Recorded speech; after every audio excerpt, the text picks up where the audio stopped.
I've for a very brief period of my life worked in advertising. I've always wondered, like, what are the strategists doing? Can you open that box for us and tell us in layman's terms Yeah. what the heck a strategist does? And they said, "We've got a surprise for you." They literally show me a completely finished spot. And he said, I almost had a heart attack because when you're doing a finished spot, it can cost hundreds of thousands of dollars. And he said, I mean, I had said do anything, but I didn't mean like go out and spend next year's entire revenue budget. You're 50 years old. One could say midlife. You're having maybe a midlife crisis. I don't know. Is it like you're blowing out the candles on your birthday cake and saying, what the heck am I doing with my life? Is this all I was meant to do? It never felt like a crisis. It felt like Mm. an awakening. Hi, I'm Andrea Sampson, and you're listening to The Future. I am deeply fascinated by storytelling, and helping other people become better storytellers. We all should be very good at it. I think we were when we're kids. And somewhere along the way, we've lost our ability to tell stories and we get really self conscious. And so I'm super delighted to talk to you today, Andrea. And I'm just going to fire off the first question for you, okay? Of I've got course. some research here, so I'm just going to look at the camera and just read it right at you, okay? You've had a fascinating journey from advertising to TED Talks to founding Talk Boutique and Thought Leader Academy. Could you walk us through the moment you realized you were an idealist in a capitalist world and how that led to your current path? Yeah. So I had spent almost 25 years in advertising. And I was senior vice president of strategy for a large agency, was very successful. I had entered into that world with this vision that I would be able to use this powerful medium for good. And so I came into advertising having left a career in not for profit as a fundraiser. And I left this not for profit world where we never had enough money to do the things that we wanted to do. And I come into advertising and suddenly we've got millions, tens of millions, sometimes hundreds of millions of dollars at our disposal.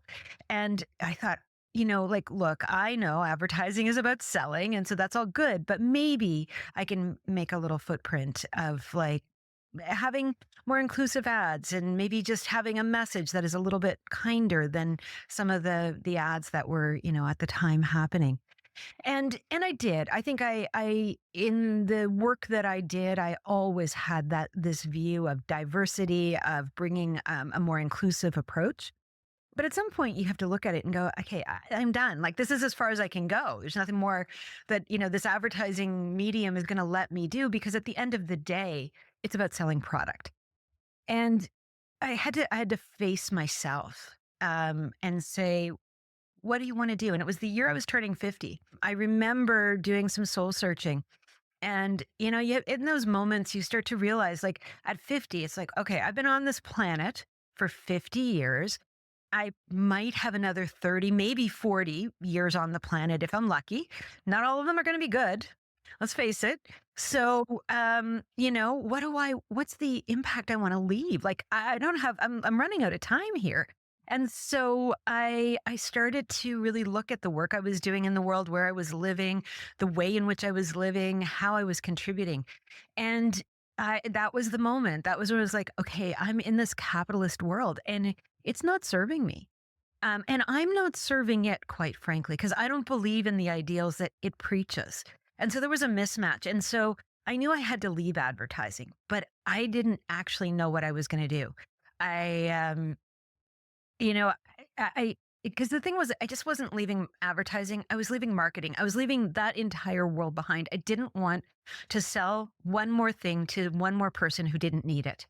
And so I started doing a bunch of volunteer work, and going to conferences and like just kind of doing my own little sort of dark night of the soul search Mm. and trying to find what is it that lights me up. And I remember going to one conference, actually. It was called the World Domination Summit. It was in Portland, Oregon. And it was a fun conference, and it was it was for travel bloggers, as it turned out, which I was not, but it was interesting. And I learned a whole lot just in terms of there were all kinds of great speakers and great individuals, and I met some great people, and there were a few people from the TED world there. And then I had the good fortune to go to a TED conference. It was the early days of the TEDx movement, and I found out it was all volunteer run. And that's when I stepped into being a speaker's coach. I didn't know what a speaker's coach was, but like my job, I was a strategist and a planner. And so my job was to actually build the foundation for the advertising stories we were telling. And so I was always sort of finding those key consumer insights, those bases. And so as I walked into the TED world, I found out I had a skill I didn't know I had. Wow. Okay, there's so much here I want to pick apart and dive into, if you will, like these morsels you're dropping along the way. I for a very brief period of my life worked in advertising. I've always wondered, like, what are the strategists doing? Can you open that box for us and tell us in layman's terms Yeah. what the heck a strategist does? So what we do in as strategists and planners in advertising is we deeply understand the consumer. I mean, the short answer is we're the voice of the consumer inside of the agency. But what that really means is you have to understand consumer behavior. And so we do research. There's a lot of research. And then, and some of that is primary, so qualitative and quantitative research, and then secondary, doing a lot of desk research. And then, making sense of it, like pulling all of that together and starting to pull out what can we see? What are the trends? What are the patterns? What are the things that people want? What are the things they don't want? Who are they and why are they doing the things they're doing? I love doing that, like diving deep, going inside, kind of trying to be the, investigator slash psychologist. For me, a lot of it was like doing clinical psychology, but instead of having a maze with rats and food, we had advertising with people and offers. And so we were playing with that, and seeing how can we create outcomes, the outcomes we wanted. And so yeah, so that's basically what a planner does, a strategist. And the outcome of it, just to kind of ground that, was so we'd have to take all of these broad, big swatches of data, and synthesize it down, come up with usually two, maybe three insights. And an insight would be nothing more than a sentence. And that would be the basis upon which we would build the ad campaign. So we would bring everything down to a sentence. That would then get turned into what we call a creative brief. And that creative brief would then be given to our creative teams, who would then build the visuals and the copy and all of that. So they would take it from that very minute piece and then actually turn it into something that is accessible by consumers. Wonderful. Are you doing this before the agency wins the business? Is this already the business has been won and now we're going to do the real work? How does this work? A bit of both.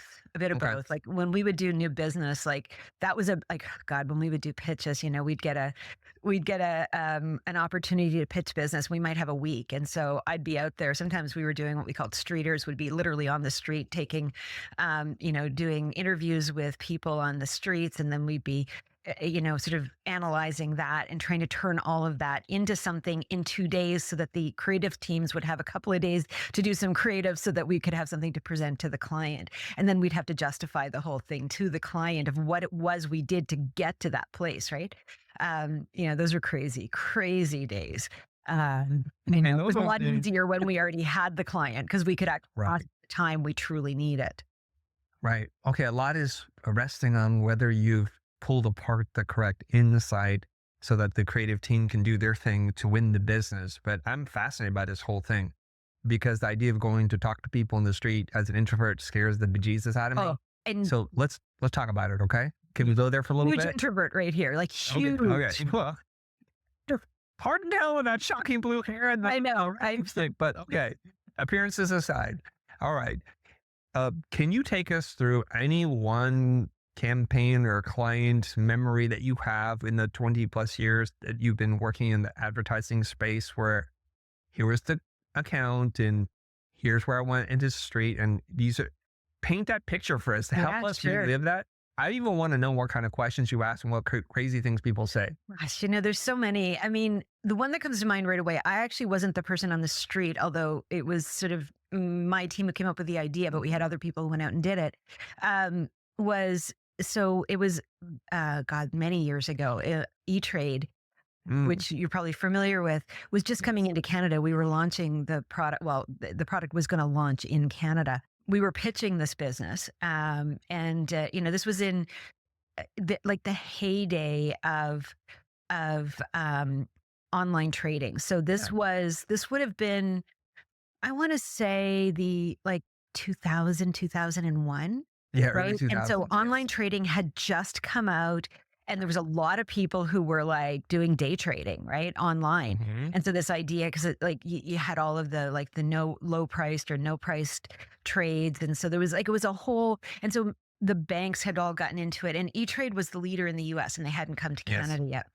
And so we were pitching this account. The whole agency got behind it.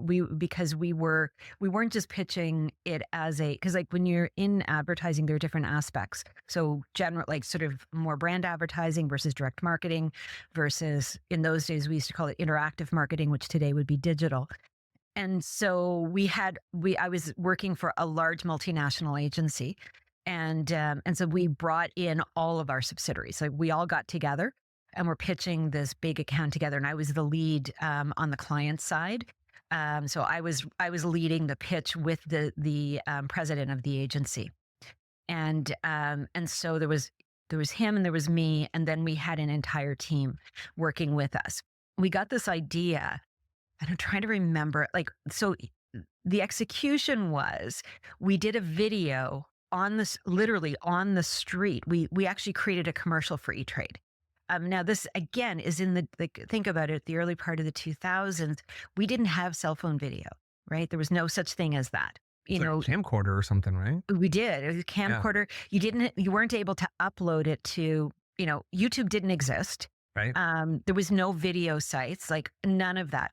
And so we went out and we shot this TV commercial, and it was about a guy, a squeegee kid, washing cars, and it was all about trading. And so it was this concept of the squeegee. I can't remember what was the premise. I'm trying to.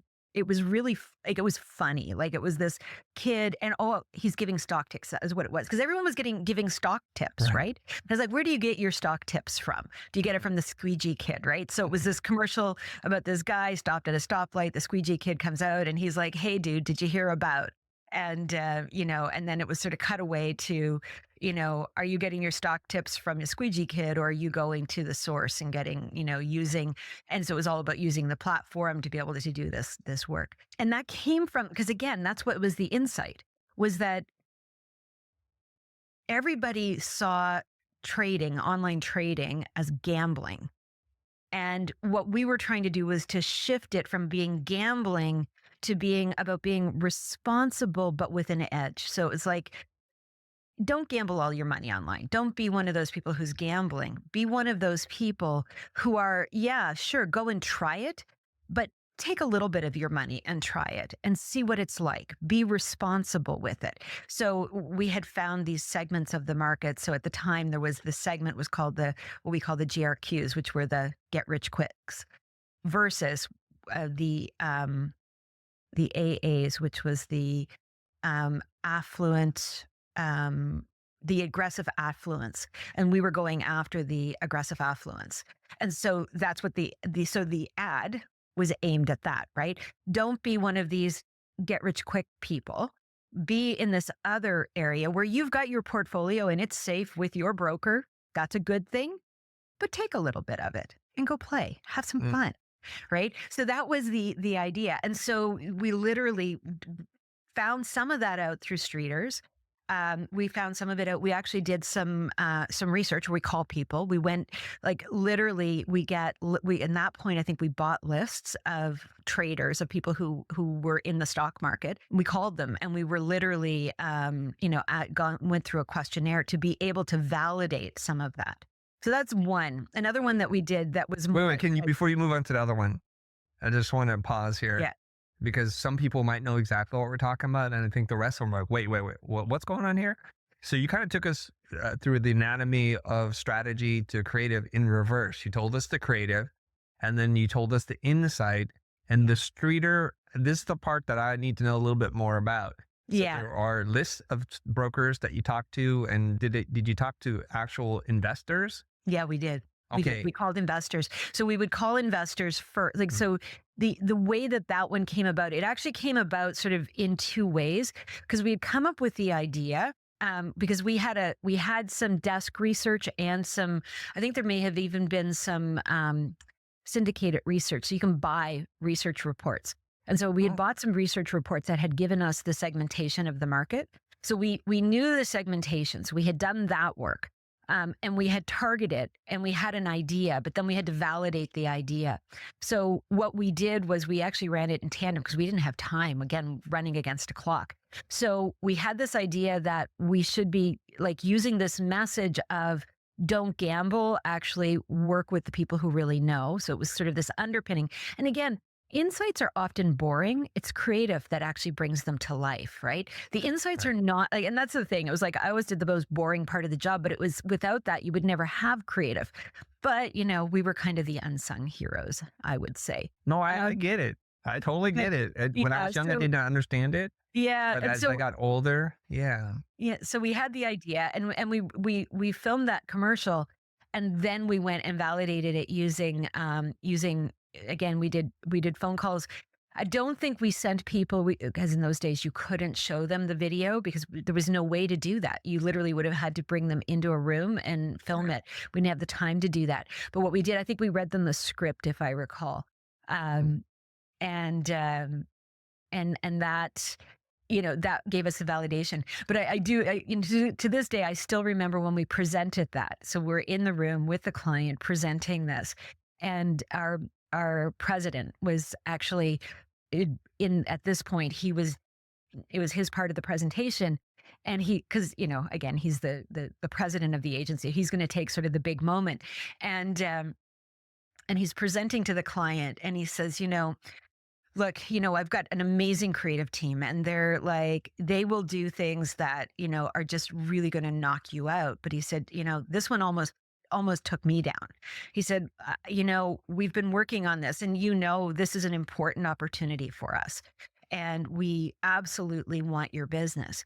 And so as my team has been working on this, I had given them grace. Just go do whatever it takes to get it done.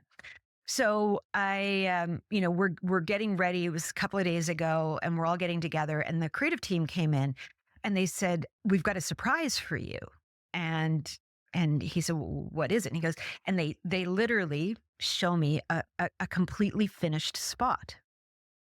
And he said, "I almost had a heart attack because, I mean, spots when you're doing a finished spot, it can cost hundreds of thousands of dollars." And he said to the client, he said, I mean, I had said do anything, but I didn't mean like go out and, like spend next year's entire revenue budget. And so I said to them, how much did it cost? And they said 179. And he said, and I was done. Like I thought, oh my God, $179,000. Where the hell are we coming up with that? And the creative team said, no, $1.79. It's what it cost us for the squeegee. And, and I remember again, got to remember, this was all in the days before we had access to all of this stuff. I mean, to do any sort of video meant bringing in people who have expertise and, video editing. There weren't editing suites. I remember we had an Avid in the agency. And so we had an Avid suite, but you still needed to have somebody who understood how to use it. And so it was a fun one because it was fun to be able to do that, and it was the early days. I mean, E-Trade was one of those brands that was right on the bleeding edge of the internet as it was sort of evolving, and so we did win that account, and we got to do some really fun things with them because they were moving so fast, so it made us move fast. Yes, I can see your brain is moving really fast too. And as a not fast moving brain, I just need you to finish that story. The completionist in me. Okay. So he's surprised by the Yeah, team's ability to make something for very little money. And usually the way I remember the way the advertising world works is the setup is really important. Framing the creative is oh yeah, everything because without that, then you see a video and you're like, what the hell am I looking at? Why is this solving any of our problems? So where does he take the conversation such that the clients or the prospects or the E-Trade people are like, yeah, show us the yeah. video, and then you land it. We Right. know I how the mean, video works. Take us Mhm. to that part. Yeah, he set it up by, Yes. giving this sort of like 179 and the whole bit. And then he shows the video. And what happened for the client in that moment was, I mean, first of all, the setup was fun because it was just sort of, him really what he was really highlighting to the client was the flexibility and the agility of this team to be Okay. able to solve problems, to come up with a good idea and then actually do it. And so when he showed the video, and the video, like, was it high quality? And like, no, it was good enough. It did the job, right? But the client, of course, got it. What happened for the client in that moment was they saw not only the creative that was created, but what it took from a team perspective, everything from the underpinning of that idea all the way through to the execution of a video done in less than a week and put up in a new business pitch. And, the agency president standing up and standing behind it and giving this, sort of funny and self-depreciating story in such a way that everybody was behind it. And it Mm, was powerful. It's really yeah. powerful. Okay, I understand something here. And I want to say it to you to see if I got this part right, because I've been in some of those pitch meetings, but only like one, I think, not seeing them for 20 years. So is it, am I understanding this correctly? In a new business pitch, there are finite constraints to what you can do. So it isn't necessarily about coming up with the best creative because you had a week to do it, Yeah. but showing them that you want the business, it's important to you, and the creative team are willing to move heaven and earth for you. And here's just an example of how it would be like to work with us, knowing very well if you award us the account, we got to do the real work. Is that about right? Yeah. I mean, yes. Like, a new business pitch is the combination of, can we do creative? Can we think? How passionate are we? How much do we want this piece of business? And what are we willing to do for it? And it's all of those things. And every client is going to have a different criteria in terms of the mix of those things, but they're all there. Like, when I think about different pitches that we've done or that I've heard of and had friends who did, like, the things you would do for a pitch were crazy. Right. Like, I remember at one point, it wasn't a pitch I was a part of, but one of my friends was pitching one of the major banks here in Canada, and their logo had a lion on it. And, the story was they brought a lion to the pitch, like, that's the kind of thing. Like, I'm sure they had a story. I'm sure there was something that went along with it, but that was the, sort of this idea of, you want the business, you do the work. That's stuff kind of like advertising lore, the extent in which Yeah. people are willing to go to say, we want your business. Because what most of the creative people who listen to this episode are going to sit there and scratch their like, why would you spend that much money? Because the accounts were that big. It's that important. Oh, We're talking about exactly. tens, if not hundreds of millions of dollars of revenue for the agency. So it's worth it to make that effort. Now you And it's said not. something I need. Sorry. Yeah, just to add to that, because it's Yeah. not just that account. It's Right. what that account brings. So let's say E-Trade as an example. Well, suddenly that was an indicator to the market that the agency that I was working with had the ability to attract a high profile client like that. So then you get more high profile clients. Right. Mm, So it's both the money that it represents, that particular account, but yeah. sometimes actually you do it at a loss. You take clients at a loss because of what they bring. I worked for another Mm. client who had BMW as a client for many, many years. And honestly, if they broke even every year, they were happy. This is like lost leader or something like that. It's the jewel in the crown that if you bring the big brand to your agency, then the other brands, they would chase after you at that point, right? That's right. That's right. Okay, beautiful. Now you said a couple of things I just want to quickly highlight here. For a creative pitch like this, I think you listed 5 things, but I couldn't write that fast. I think it's something, are you creative enough? Can you do it? Do you want it? And is this important to you? Was there something else in there? So let me just think about it for a second. So, how badly do you want this account? Mm, What is your creative like? Can you think? I would think. Do you have the ability to execute? Who's on that team? Like, who is like, that's a big one too. So many agencies used to be, accused of the bait and switch. You put your A Mhm, team in front of the team. And of then, course. when you got the account, it was, some people that they hired the day before, like, and that, Right. they're notorious for those sorts of things. Right. They staff up once you win the account, and Yeah, and people who then you pitch never it aren't see there anymore. yeah, you never see the pitch team again, right? Yes. So the insight that the desk research and the syndicated research produced was that there's this idea that people want to be responsible with their trade, but they're a little edgy about it. They're affluently aggressive, and that was the insight.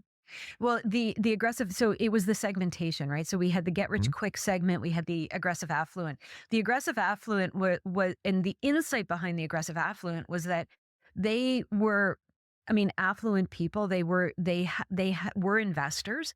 They usually had their own brokers. But what the insight was is that they actually secretly desired to be like the get rich quick guy, but they didn't have the like they weren't willing to risk. Like the get rich quick guy was usually a day trader, so he didn't have a lot of money, and he was doing like penny stocks, right? But the aggressive affluent thought of themselves as pretty smart, in fact smarter than the day trader, wanted to do the day trading without the risk of the day trading. So the insight was, take a little bit of your portfolio, keep the bulk of it, use your broker. And the idea was, beat your broker, because you've got the insight from E-Trade in this case, right? Because E-Trade would give them sort of trading tips and things like that. And you've got the ability to do your own, and you've got access to the platform at your fingertips, which had never been, it had never existed before, right? You would always have to go through a broker. Suddenly, you no longer have that middleman between you and the platform. And so what can you do with it? So the insight was, show how smart you really are, and put your money where your mouth is. Mm, okay. That makes the video make a lot more sense too, Yeah. because the car and like they see themselves as better than the trader who's getting advice from the kid who's washing your windows, but they kind of secretly wanted to be part of that world. They Makes did. That perfect was sense. it. Yeah. Sorry, it took me a couple of minutes to remember. That was a lot of years ago. I'm like, I gotta Hmm. go back in my memory banks and remember this stuff. But honestly, that was one of the funnest accounts I ever worked on. We had a Wonderful. blast. In case you're just joining us, I'm talking to Andrea Sampson, and we're going to get into storytelling. And if you're listening to this on the podcast, I just want to tell you to go check out the show notes, because you have to see Andrea. Her blue hair, her lipstick, and the whole thing. It's a whole vibe, everybody. And if you're watching this on YouTube, you know exactly what I'm talking about. Okay. Now, there are other things I want to talk to you about. This wasn't meant to be a whole strategy advertising thing, but you opened that door for me in my mind, and I'm like really into that. Okay. You're 50 years old. One could say midlife. You're having maybe a midlife crisis. I don't know. Is it like you're blowing out the candles on your birthday cake and saying, what the heck am I doing with my life? Is this all I was meant to do? Sell things to people who don't want to buy things? And what was there something that happened that crystallized that moment for you? I kind of had this awareness. I'm like, I'm living in the suburbs in Toronto. My daughter had gone off to university, and I'm thinking, what am I doing with my life? Like, is this it? So Okay. it was over Mm, time, and I was turning 50, and I'm like, yeah, this is, if not now, when? It never felt like a crisis. It felt like mm, an awakening. It okay. was more of that, like looking up and looking out for the first time in probably 20 years and saying, life is meant to be lived, not just existed through. And I started going, well, if that's true, then what's living to me? 2012, 2013 was when I started sort of having the awareness. 2015 was when it really crystallized. And so I gave a talk many years later. It was 2015. I had every year I choose a word for my year. That particular year, so as I was coming into this awareness, I was turning 50, and I remember I wrote I wrote the word vibrant. I want to live a vibrant life. And when I told the story many years later, I said, be careful what you ask for. It was such a big year, 2015, for me, of like, making this decision. I sold my house. I bought a condo downtown. I destroyed my condo because I decided to completely got reno it. I traveled through Europe. I quit advertising. That was the year that I actually fully decided to walk away. I was in 2015. I was the director of programming for TEDx Toronto, and so I blew up my life, Mm, and it was it was like the best thing I ever did, but it was all in service of a vibrant life. I like that. Is that when the hair changed, or the hair was already vibrant at that point? The hair was so I've had my hair in various colors for almost 20 years. Mm. It's gotten brighter and maybe more colorful, but like I remember this is another story I tell often is like one of my last years in advertising, I had started off with just like doing little pokes of color, and then it got more and more. And my hair used to be very, very short and spiky and kind of doing all kinds of fun things. And I had finally gotten it the perfect shade of cotton candy pink. And I remember walking into the agency just after I'd gotten it done, and I was this particular agency was a little more conservative than most.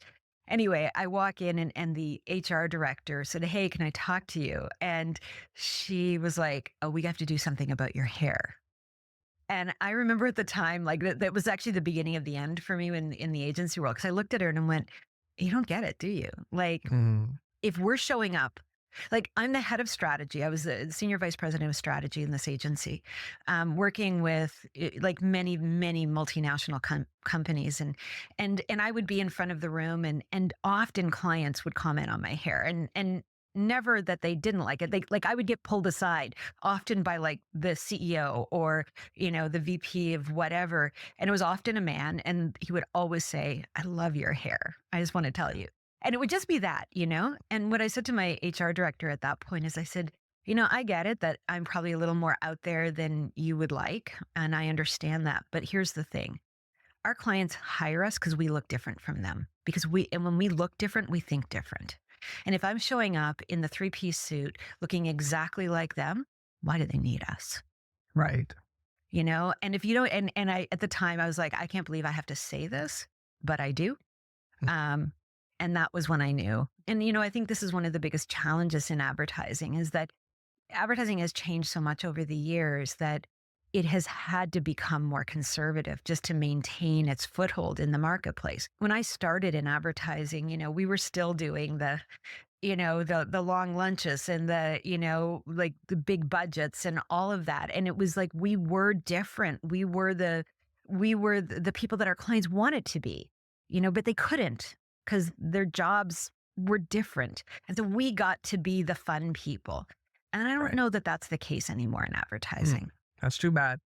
Yeah. Things have changed a lot, and advertising has changed actually. So Yeah. I think the dress code is just one of the many Yeah. problems. Well, that's the thing. That's what I say. It's Right. just one of the symptoms of a much bigger problem and shift. Mm. Okay, so it sounds like you kind of went on this soul search, and you blew up your life. Your daughter went off to school. You're single. You moved from the suburbs to the city. You travel the world, and you have a major career shift and change. And through the World Domination Conference, of course, that has to be fun. You meet some of the TEDx organizers, and then you get this opportunity to work with TEDx. What was it in those early days of TEDx that captured your attention? And could you share a story about one of your first experiences coaching speakers? Yeah, I mean, that first year as a speakers coach was such an eye opener for me. I mean, I went into that world not even, I had never heard of a speakers coach.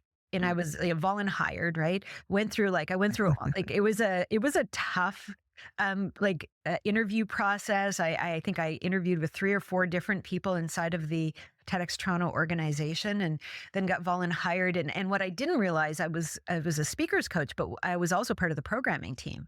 And I remember going to the very first committee meeting. So I get told I'm in, and here we're meeting on whatever date. And so I go to this meeting, and I'm with, I think there were like maybe six or seven of us on this particular committee, which was the programming team, the curation team. And I suddenly learned that, oh, I'm not just coaching speakers, I have to find them. Oh my God.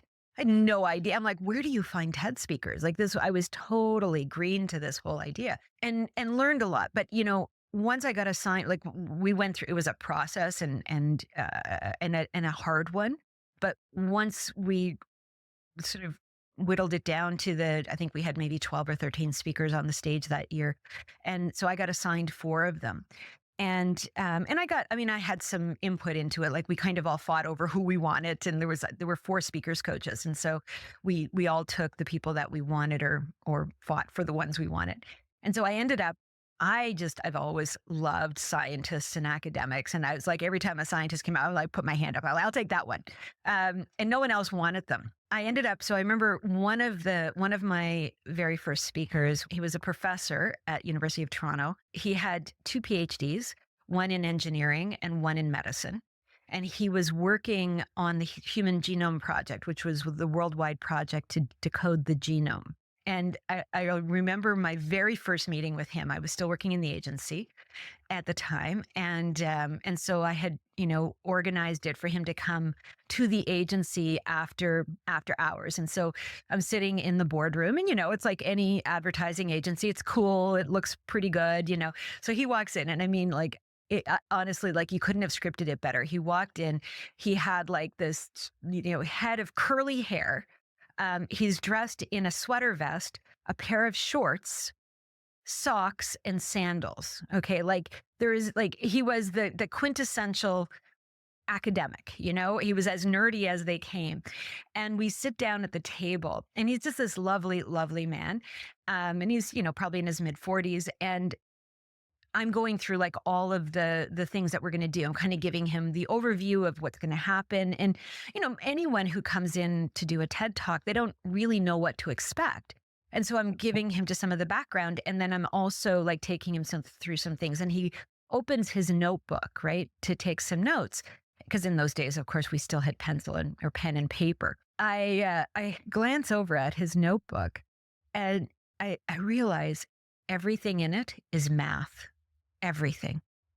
Thinking to myself, I don't know if I can talk to this person. I do not speak math, and so it was an interesting process of learning how to communicate with somebody who is, I mean, so incredibly smart, but also finding, and I think that was one of the things that I've come to understand about me and my style is I, for me, it's about the person first. And so it's always about the relationship and who are they. And so I got to know him on a personal level first. And why that's important when you're a storyteller is your stories are yours. They're about you. They're what describe the essence of who you are, and especially when you're doing a TED Talk. And with him, I got to know a lot about his personal life and about some tragedies that had happened, and um, things that really mattered to him. And we ended up using a lot of that in his TED Talk. And he ended up doing a 6-minute TED Talk on explaining the human genome. I mean, like, to do that in 6 minutes is incredible. And it was such a powerful lesson for me in terms of understanding the power of story, because we used his story and his story of losing a child, and about why that sort of catapulted him into the world of genomics, and wanting to create a solution so that no parent would ever have to go through that, because his child died because of a genetic disorder. And so, it's powerful when you hear people's why of why Mm. they do the things they do. And those stories resonate in a way that really no other story can, right? Because it is the human condition we're talking about. I'm the absent-minded professor. Clearly, I'm very smart. I've got the 2 PhDs. I walk into this office. I'm like, oh, this is a little different. It's very creative. There's fun furniture, colors, artwork Yeah. around, and I sit down with you. What are some of the questions you might ask me so that I can start to unearth these stories? Because I'm just thinking, human genome, got a problem solved. I'm doing my Yeah, yeah, thing. yeah. I don't speak human. So What are the things that you're doing? Can you take us through? yeah, Let's role play a little bit, right? what is Can we that just, process like? yeah, Well, just pretend like I'm that person and talk to yeah, me. yeah. So always the first thing I ask is, tell me about you. Like, just like, tell me about you. What is it you like? And usually that's a hard question for people, Yeah. right? Especially somebody who's really steeped in science, or technology, even. So I'll usually have to give some prompts, things like, well, what do you like to do? you know, and it'll usually start with their work, and then we'll sort of chip away at that. And then I'll say, is there, what are your hobbies? What hobbies do you have? I'm just kind of trying to find in points of like, what is it that makes you you? And then I'll usually sort of shift it, because what happens is they're not knowing where it's going and they're feeling uncomfortable. And I can usually sense the moment at which they get to that point of discomfort, where if we don't switch, I'm going to lose them. And so what I'll do is I'll switch it into, well, tell me what you want to talk about. And that they'll light up at. And then they'll usually talk for about 20 minutes, which none of it is understandable, but it'll be what they want to talk about. And I mean, I've been doing this long enough that I usually do follow them, but no one else would, because it's usually a lot of jargon. It usually has a lot of really deep science in it, and interspersed with that, there will be some of the indicators of why it's important. And I'll usually ask them a couple of questions. And so what happens is, as we're going through that, what do you want to talk about? They're starting to leave little what I like to call breadcrumbs for me, because those are the things that I go back to. They'll have a half finished sentence or story, and I'll go back to it and tell me more about that and tell me more about that. What happens is, over the course of an hour or an hour and a half, I'll usually get enough of their story that I then tell it back to them. And I tell it back to them as if I am them. So here's what I've heard. I'm going to pretend that I'm you. And I'm probably not going to get it all right. I'll make some things up, but I want you to hear your story as I've heard it, just to make sure I'm clear on it. And so when I do that, it's usually a huge revelation and a relief for them. A relief because for the first time somebody understood them, and a revelation because they've never heard their own story told back to them.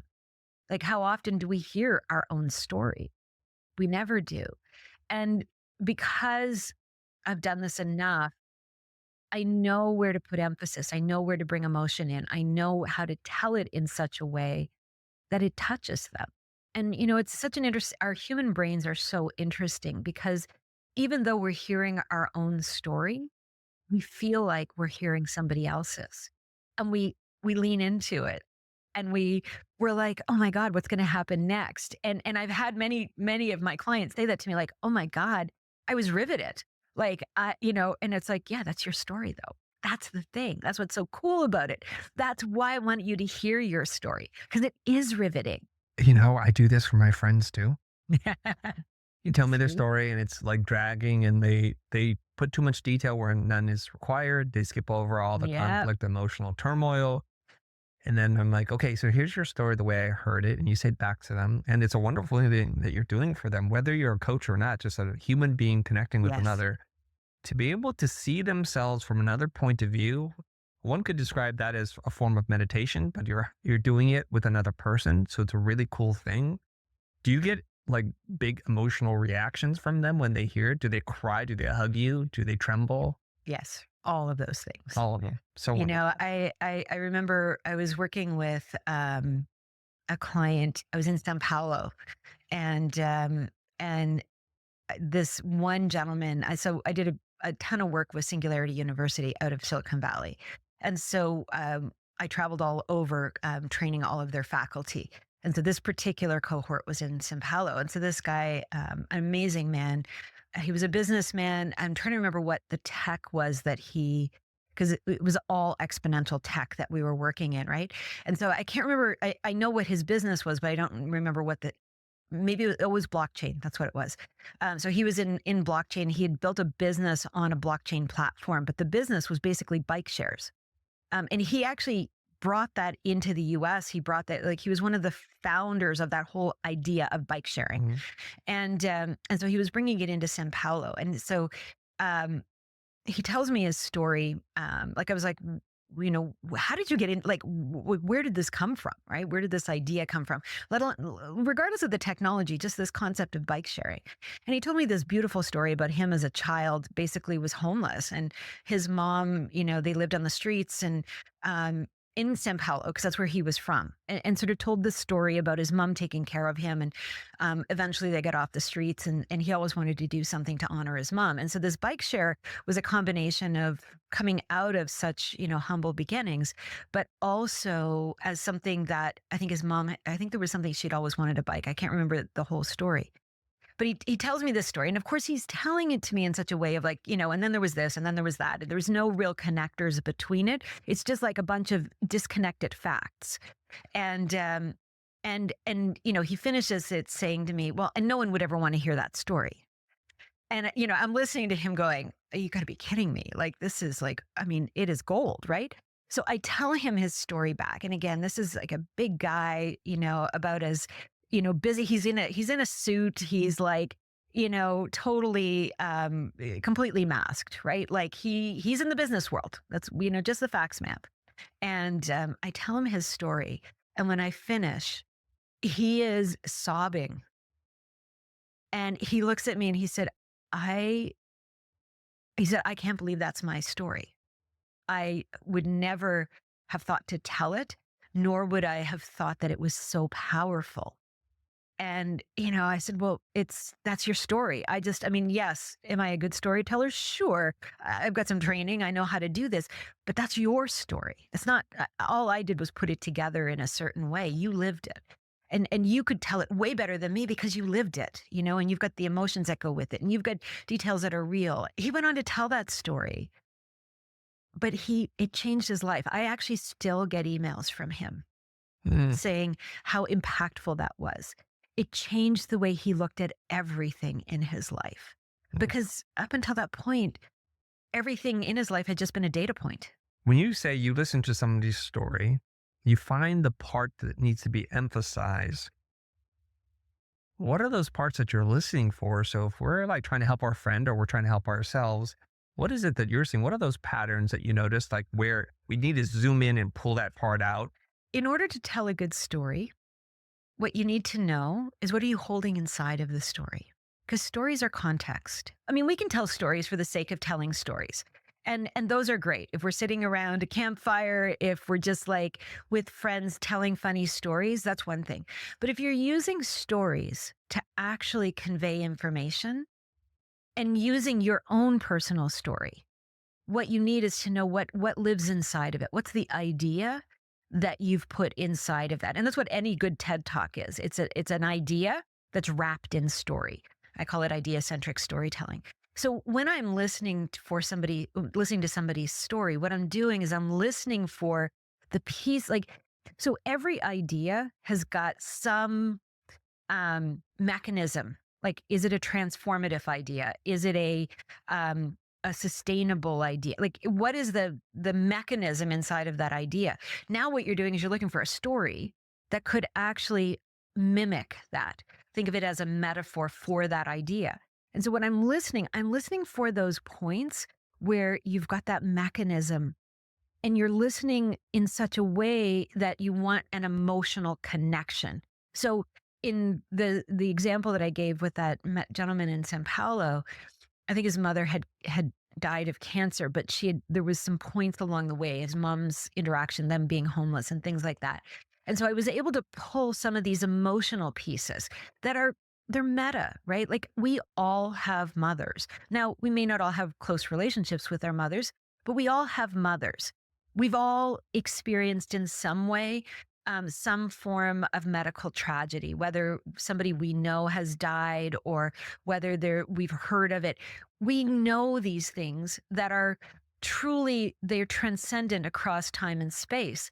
And so when you listen for these things that are absolutely universal, but then you put them together in such a way that they are so singularly for that person, suddenly you've built a powerful story that speaks directly to the emotions, but then conveys this idea in such a way that the idea becomes a revelation to the story. And so you've combined emotion, predictability, or so like the associations of predictability, and then the openness of the idea. Because what we're really doing is we're playing with brain science, right? Because stories, there's a lot of brain science behind stories.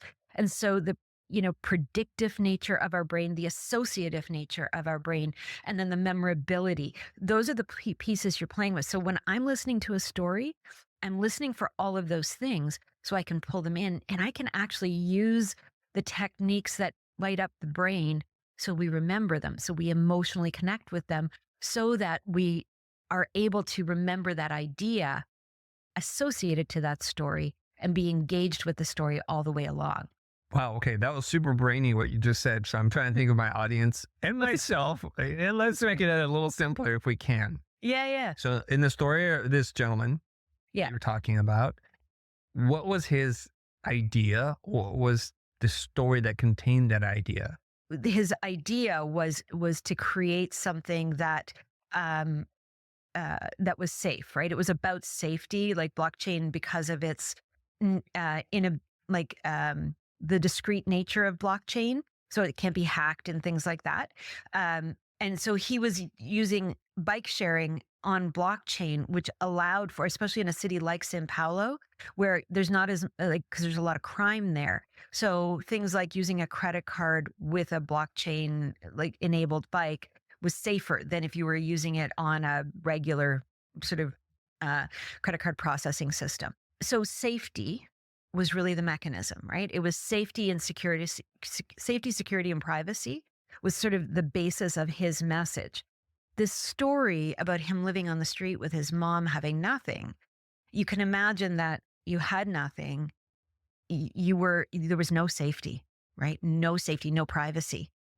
And so using that, having this backdrop of being afraid all the time, of watching your friends being killed, literally, of being afraid for not only your life, but your mother's life, and having to grow up very young to do that. And now transition that to creating a company that is now taking care of people, giving them access to transportation that they didn't have, but giving them access to that in such a way that creates safety and security for them. And so there's the connection point. And what we're doing is we're building the emotional overlay with a son's connection to his mother. So what I heard you say was there was something about the lack of security, physical security, financial security, and his relationship with his mom that was the vehicle to deliver the story in which why he thinks it's really important for them to develop technologies to make purchasing or renting bicycles really safe. Hmm. Something like Hmm. that? Yeah, Okay. yeah, that's Yeah. exactly it. And so, Okay. like every time I'm working with a client, those are the types of things we're looking for. What's the mechanism? What's the story? How do we align the mechanism and the story? How do we say that idea in such a way that connects with people? How do we create that why of your idea so that your audience is along with you? And now let's build the story to the why and the what and the how, which is the mechanics of the idea that comes along with it. You talk about the three pillars of personal branding: awareness, authority, and differentiation. Could you share a story of someone who struggled with one of these areas and how they overcame it? I mean, I think the biggest one is differentiation, and like Yes. I'll use myself. Okay. Like I've been building my own personal brand for the past couple of years, and authority and differentiation are really difficult things. Awareness is probably the easiest, and I know that that sounds crazy because like oh my god, there's it's a big world, but the reality is we can create broad awareness like we live in a world of social media. My goodness, Yeah. like we can get awareness easily, but it's like, well, what makes you different and what gives you the authority to say or claim what you're claiming? The thing that we struggle with the most, and I would say this goes across to every client I've ever worked with, is our own mind, our own perception. So authority and differentiation, it's the thing we attack ourselves on. So who am I to say that? Um, you know, I'm not different than anyone else. And so I had to overcome that with my own personal brand of really stepping out. I said this earlier, I'm an incredible introvert. The center stage has never been the place that I've ever wanted to be. And it took me a long time working with thought leaders and people saying to me, you need to be on stage. You need to be saying this out there. And I was like, who am I? I mean, Mm. it's like I dropped out of high school in grade 10. Like I don't have education. I've done very well and have I self-educated? Sure I have. But I don't have that credentials. I don't have the paper on my wall that says I get to say these things, and I had to overcome that. And then I was like, there's a million people out there doing storytelling. Let's face it. I am not the only person talking about storytelling. So, what am I saying that's different? And so, those two things are the things that for me, I had to really do my own sort of inward journey of like, what is it I'm saying different? And I think the thing that I really came to is this deep understanding that it doesn't matter who has said that you've got the authority to do it, you claim it. So that's number one. But equally as important is that it's actually your life and the context of your life that makes you different.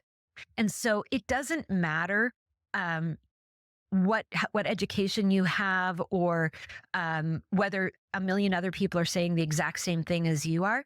The way you say it, because of who you are, because of the challenges you've had, because of the culture you've come from, because of the awareness that you've gained, you say it differently. And because of that, somebody else understands it in a way they never could have. Mm. And, I had to really lean into that and believe it. And it took me a long time of really like listening to myself. Because it's funny, you're on these journeys. And I often say we teach what we most need to learn. And so I'm saying these things out loud. And in doing that, I'm actually saying it to myself. And it helped me to believe it. And so, it's been an interesting journey. I love that. So that was a big mindset shift. And I think that's going to resonate with a lot of people listening to this. But I want to get back to the whole what in a sea of a million storytelling coaches, how are you different? Yeah. So I think my biggest difference is that I believe deeply that we are all different. I believe that it's our differences that make us strong, not our sameness. And in that, when we tell our story, let's find the piece that people resonate with. So it feels like we're the same, but the experience is so different that it feels different from everything they've ever imagined. And so it's that place of familiarity in the place of extreme difference.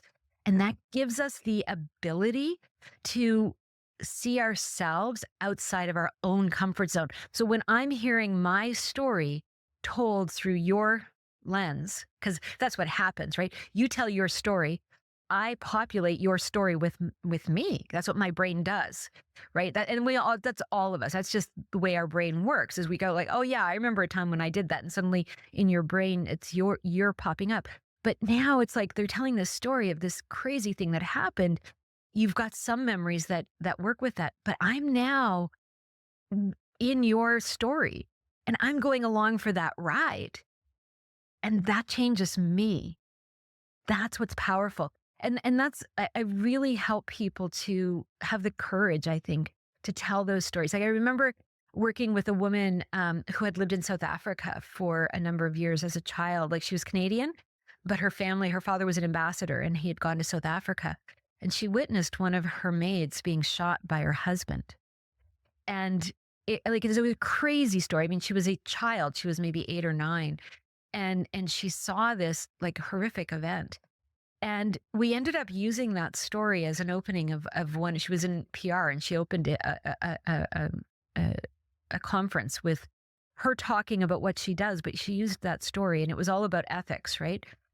Because, as horrific as that was, the idea that was inside of that was the fact that in South Africa, it was illegal for this woman to have her husband living in the same house as she was because she lived with a white family and this was during apartheid, right? And so she was black, he was black. So there was no problem with them being together, but it was that she was living within a white family and he didn't have a job and it was illegal.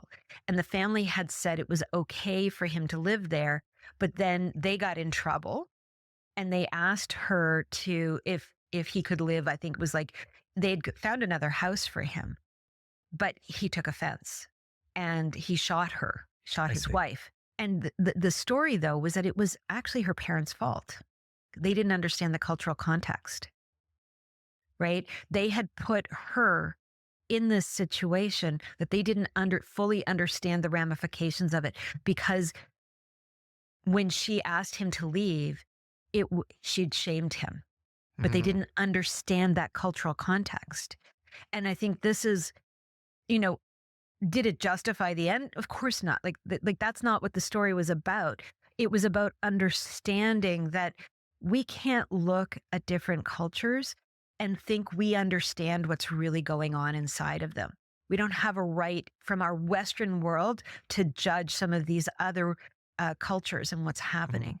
So, those types of stories are powerful. Like, I've never had that experience, but I have had the experience of being completely wrong in what I thought. You said something earlier on. I just want to clarify.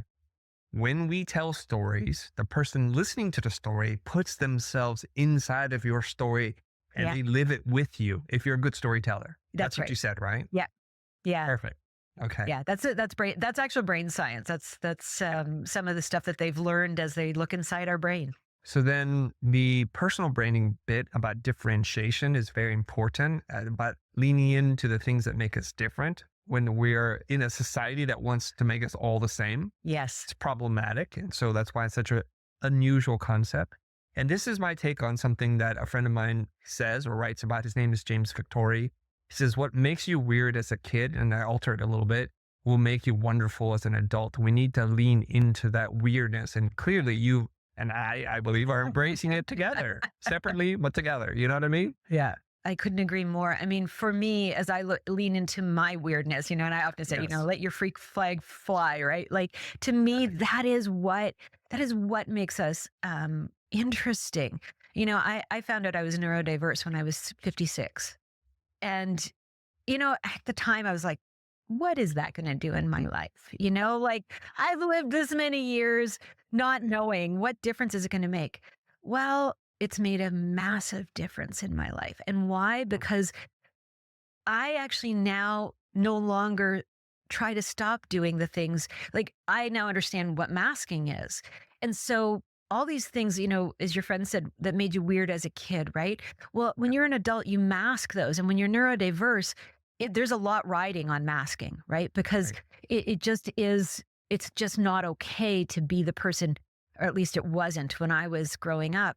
And now, as I unmask and I find who I am, I turn 60 next year, Mm.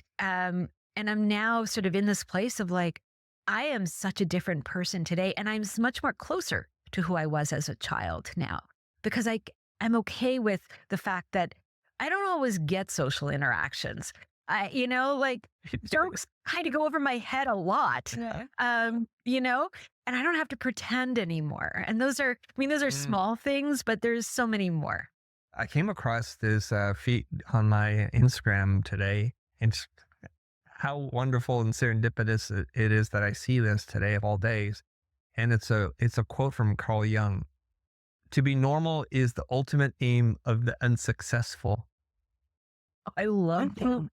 Oh It's my been God. I quote was gonna say, before. like, I've read a lot of Jungian Yeah. psychology. I have never seen that. I love that. Right. Oh my I hope he God. did say this because it's like, it's so brilliant. It's so brilliant. Yeah. So brilliant.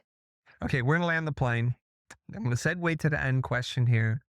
And since you're a storytelling coach and expert, what's a story you wish more people would tell about themselves or their work? I think the story I wish people would tell about themselves is why they do what they do. I think we get so far removed from our own why that we have no connection to it. I remember the very first time I, watched the very famous Simon Sinek Start with Why, right? Yeah. And at the time everyone was like, "Oh, what's your why? What's your why?" And everyone was like, "I don't know, how do you find your why?" And it was like this big quest. It's not that big a thing. You know what? In reality, what is it? brings you joy. Like, we're not talking about like, oh my God, if you get it wrong, your whole life is over. You're never going to get your why wrong, because it's actually why you do what you do every day. You show up to work, you parent your kids, you love your husband or wife, you these are the whys. Like, like, underpinning all of that is a why. And that why is the thing that will um, drive you forward. And so when we reconnect to it, and the way you reconnect to it is just by doing the things you love and going, that's what it is. For me, like, I've always been a person living a little bit in the future. I've always been so incredibly curious about what's coming next. As a child, it was always like, I wonder what it's going to be like when I'm 10, when I'm 20, when I'm 50. I remember doing the math to go, how old would I be when at the turn of the century? The year 2000, and imagining that. And if I look back, like, that was me in my why, because what my why is about creating a resilient future, a future that is reflective of everybody who lives within it. And that's why I Mhm. do what I do every day. And I believe that. I deeply believe in that. And so, what is it for you? That's mine. But what is it for you? Are you familiar? Do you know what a channeler is? Are Yes, I you do. into Of the course I woo? do. Yeah. Of course. Yeah. I just had to ask for formality reasons. Okay. Are you familiar with a channeler by the name of Bashar? Of course I am. Yes. Okay. Two. Girl ain't Beth. I'm gonna go for the gold. All right. Whenever he's asked this question about like what's the meaning of life or what's the plan, he says it matter of factly. What does he say about this? He says, you know what? Like, each one of us is here to live to our highest potential, to step into all of who we are in the fullest expression of who we are, and to do so from a place of joy, to let go of all of the expectations that we put on ourselves of being perfect or being right, or, getting it right. It's not about any of those things. We can't ever get it wrong. We can't. It's just our job to be the humans we are, in the expression that we have, in the moment that we're in the highest ability that we have in that moment. And that's how we end this conversation. Because the things you're talking about, storytelling, personal branding, and if we're talking about a message from a future intelligent being and talking to us about the human plan, it sounds kind of the same. Yeah. I was on stage recently and it just came to me as I was kind of writing some thoughts and I was freestyling a talk. And I came up with a phrase I'm quite happy with. Maybe I won't feel that way tomorrow, but the phrase is the more you are, the more you are. Yeah. And I just want everybody to be more of themselves, to let go of all these ideas about what perfect means, to lean into your inner weirdo and to let your freak flag fly proudly because you're going to be in your highest state of joy, your deepest passion, and you're going to be doing that deep, meaningful work that you're always meant to do. And just realize something. You don't have to be 50 or going on 60 or whatever to come to this conclusion. You could be 12, you could be 17. It doesn't really matter. Just to realize life is short, make the most of it, and go out there and tell your why story, everybody. Absolutely. Andrea, it's been a pleasure talking to you. Thanks for being a guest on the show. Chris, this has been an absolute joy and a pleasure. You are an incredible asker, and and just very insightful. Thank you. This has been such a pleasure. Thank you. Thank you. And if people want to find out more about you, where do we send them? Um, Check out my YouTube channel, the Thought Leader Academy, my LinkedIn. I'm very active as Andrea Sampson. And then, of course, our website, talkboutique.com. There we are. We'll include those in the notes. Be sure you check those out and be well. Thank you. Thank you.